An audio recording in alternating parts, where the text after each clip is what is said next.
are just a cold hat on the bones of an alibi.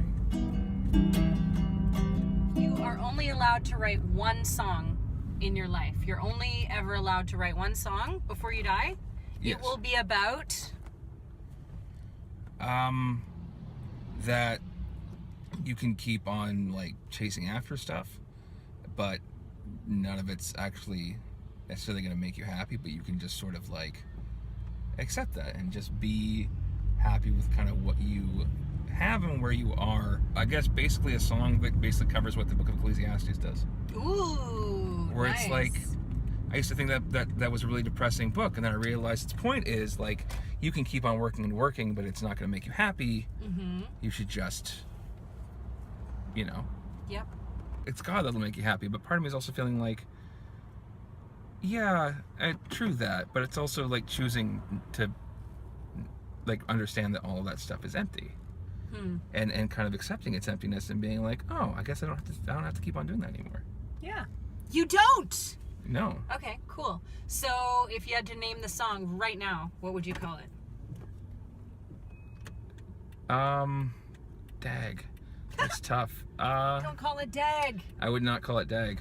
Not Let It Go, obviously that's taken. Get It Low? No. Get It Low! That's, I don't even know where to start with that. I think kind of something about Lay Down Your Burden seems kind of... Something like that? But something like that, yeah. Because that feels like Ray LaMontagne to me. Yeah. Doesn't that seem like a song? It does seem Lay like... down your burdens. Yeah. Lay down. Anyway, okay, so how would you describe your artist identity? Yeah, I think for me, one of the things I find in a lot of the stuff I do is that I like kind of playing with perception. I like kind of doing things where you're not quite sure what you're listening to. I like stuff that seems a lot simpler than it is, or seems more complex than it is.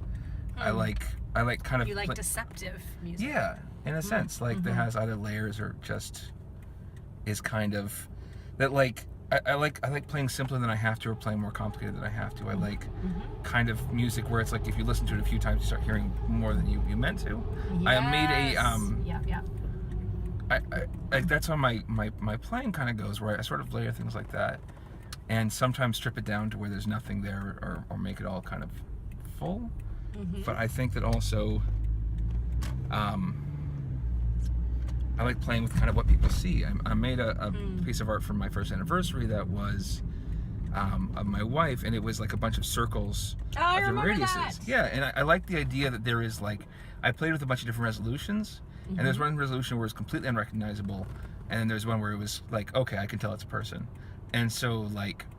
And you look for that point in between. Yeah, that there's it's like the sun. Like, if we were a bit closer to the sun, we'd burn. If we were a bit further, we'd freeze. Right, and...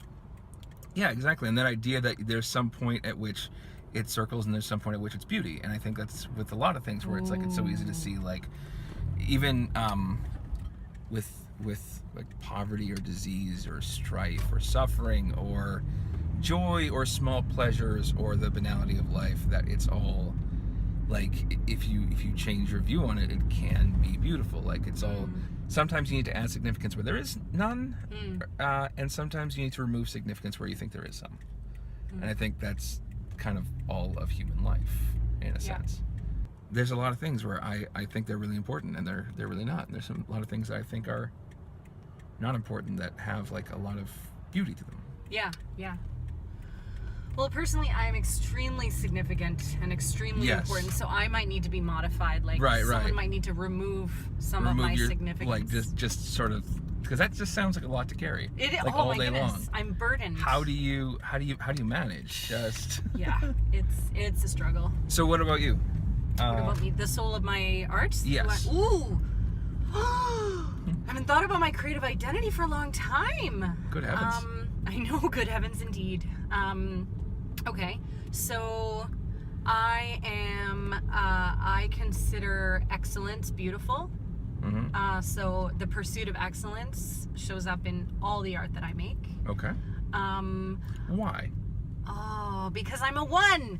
#Enneagram.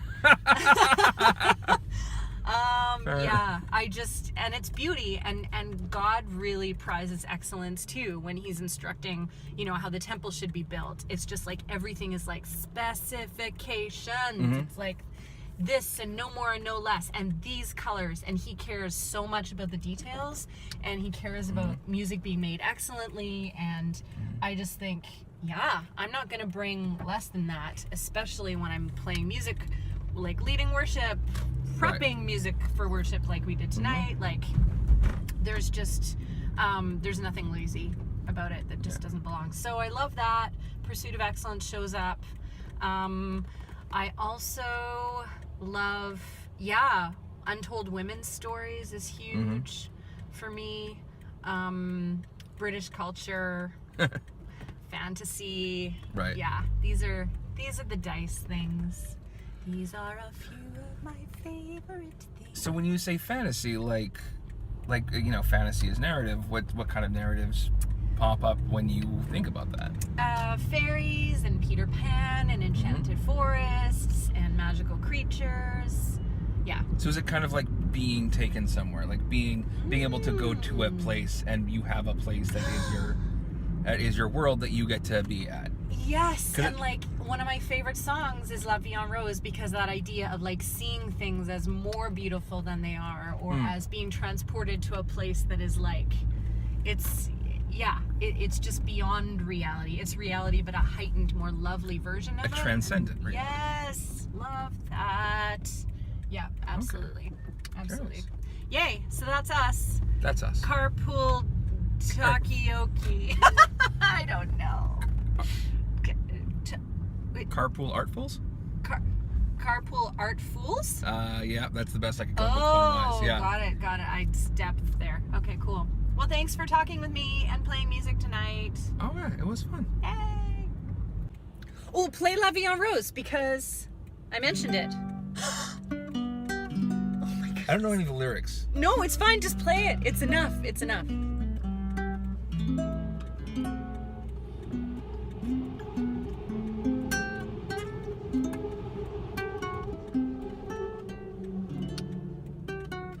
Man, I've lost it on this one. Sorry. It's the baritone is such a different tuning, and It is. That's true. Soprano, uke, or mandolin really does that song. Lovely. Let's see. Let me see if I can pull off the saraband from one of the cello suites. All right. So I just don't want you to get arrested. Well, music is worth it. She says.